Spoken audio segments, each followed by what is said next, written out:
나이가 들면 노화가 시작되는 건 당연한 일이죠. 노화란 몸속의 수분이 점점 빠지면서 말라가는 현상인데요.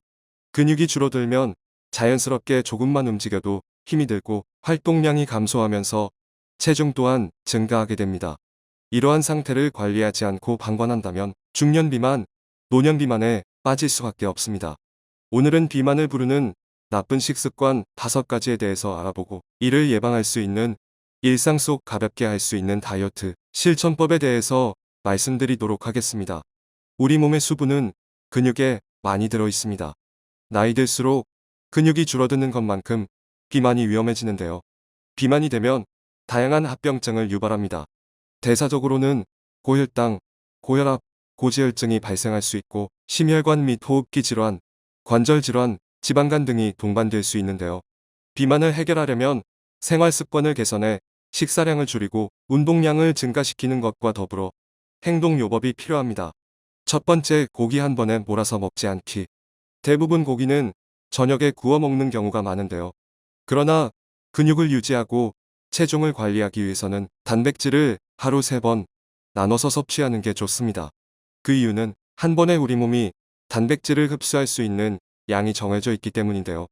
식단에서 단백질을 섭취하면 우리 몸은 이를 아미노산으로 분해하여 조직을 만들고 효소와 호르몬을 만들고 에너지를 생성하는 등의 다양한 기능에 사용합니다. 우리 몸이 필요로 하는 것보다 더 많은 단백질을 섭취하면 과잉 아미노산은 단백질로 저장되지 않고 대신 간에서 탈아미노화라는 과정을 거쳐 포도당이나 지방으로 전환됩니다. 한 번에 먹을 고기를 3번에 나눠서 드세요. 하지만 기름진 후라이팬을 3번 닦긴 하셔야 돼요. 두 번째, 식사하면서 시청하지 않기. 스마트폰이나 TV를 보면서 식사를 하면 과식하기 쉬운데요.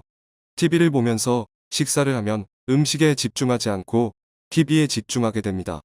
이로 인해 음식을 먹는 것에 대한 인지 부족이 발생할 수 있는데 음식의 맛과 향을 제대로 느끼지 못하고 자동적으로 먹는 것이 되어 과식을 유발할 수 있습니다. 화면에 정신이 팔려 있다 보면 입으로 뭐가 들어가는지 얼마나 들어갔는지 모르는 채로 계속 먹기 마련인데요. 우리의 뇌가 배가 찼다는 신호도 놓치기 쉽습니다.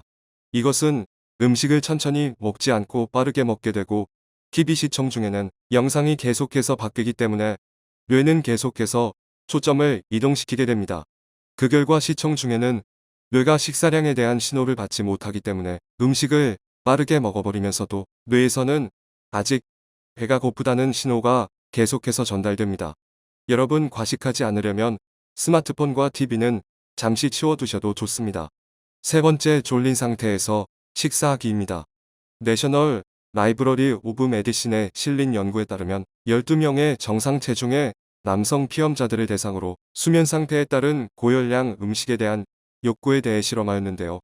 이 연구는 수면 부족 상태에서는 뇌에서 음식에 대한 반응이 강해지고 특히 고열량의 음식에 대한 욕구가 증가하는 것을 발견하였습니다. 수면 부족 상태에서는 레프틴과 그렐린이라는 2가지 호르몬이 분비에 변화가 일어납니다.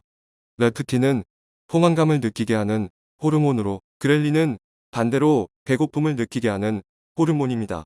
수면 부족 상태에서는 레프틴의 분비가 감소하고 그렐린의 분비가 증가하기 때문에 배고픔을 더 강하게 느끼고 포만감을 느끼지 못하게 됩니다. 이는 수면 부족 상태에서는 뇌에서 음식에 대한 대처 능력이 떨어지게 하는 원인이 되는데요. 뇌의 전반적인 기능이 감소하는데 특히 식욕과 포만감에 관련된 부분에서 더욱 강하게 나타납니다. 따라서 수면 부족 상태에서는 뇌에서 음식에 대한 강한 욕구를 느끼게 되고 식사량을 제어하지 못하게 됩니다. 여러분, 잠은 푹 주무시고 식사하세요. 네 번째, 야식 즐기지 않기. 밤에 식사를 하는 야식이 비만을 일으키는 중요한 원인이라고 하는데 왜 그런지는 정확히 알려져 있지 않았는데요. 최근 저명한 국제학술지 세포대사저널에 야식이 에너지 대사에 미치는 영향을 정밀하게 연구한 논문이 발표되었습니다. 이 연구에서는 16명의 환자를 무작위로 2그룹으로 나누어 밤늦게 식사한 후 에너지 대사 상태 및 체중 증가의 변화를 모니터링하였는데요.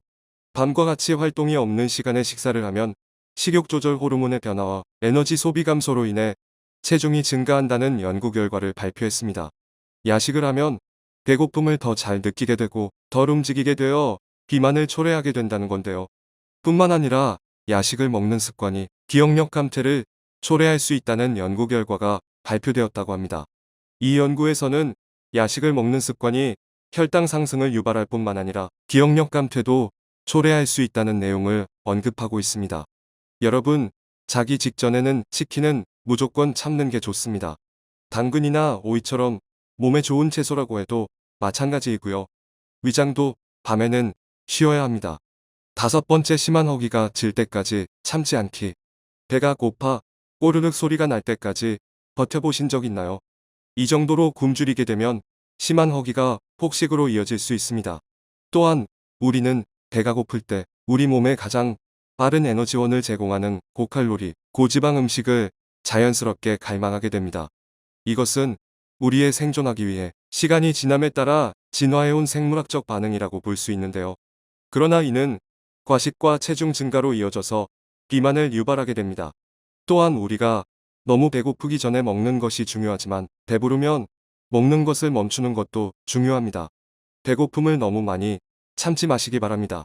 지금까지 비만을 유발하는 식사 습관에 대해서 말씀드렸는데요. 들어보면 쉽고 당연한 이야기지만 막상 지키기가 쉽지는 않습니다. 그렇다면 따로 시간을 내서 운동하지 않고 일상생활에서 체중을 줄일 수 있는 방법은 어떤 것이 있을까요? 첫 번째, 하루에 걷는 걸음 수세기입니다. 오늘 내가 얼마나 몸을 움직이고 에너지를 소모했는지 측정하고 더 많이 움직이고자 하는 동기를 얻기 위해 기록하는 것인데요.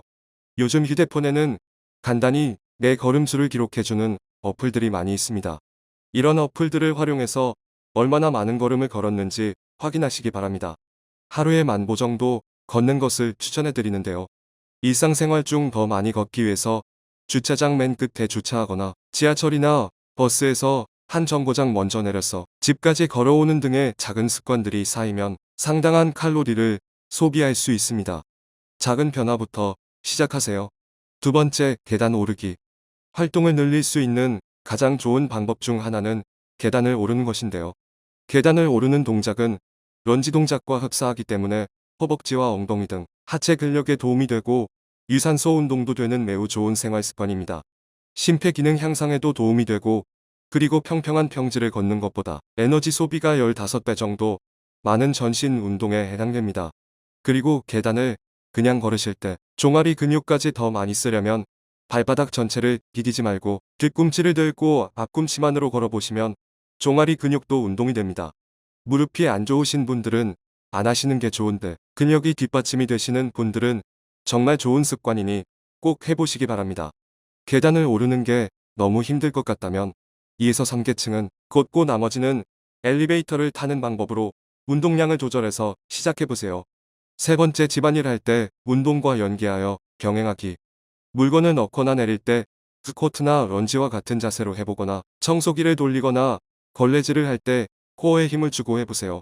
단순히 더러운 것을 깨끗이 한다는 생각으로 하지 마시고 청소도구를 들고 운동을 하고 있다는 생각으로 해보시면 분명 도움이 됩니다. 또 청소를 하거나 다림질 등 집안일을 할 때 음악을 틀어 몸을 흔들어주면 기분 전환도 되고 유산소 운동이 될 수 있습니다. 단, 자신의 몸에 귀를 기울이고 과도하게 사용하지 않는 것이 중요하다는 것을 기억하세요. 오늘 전해드릴 소식은 여기까지입니다. 주변의 소중한 분들께 영상 공유해 주시고 구독과 좋아요 눌러주세요. 건강하고 행복하세요. 감사합니다.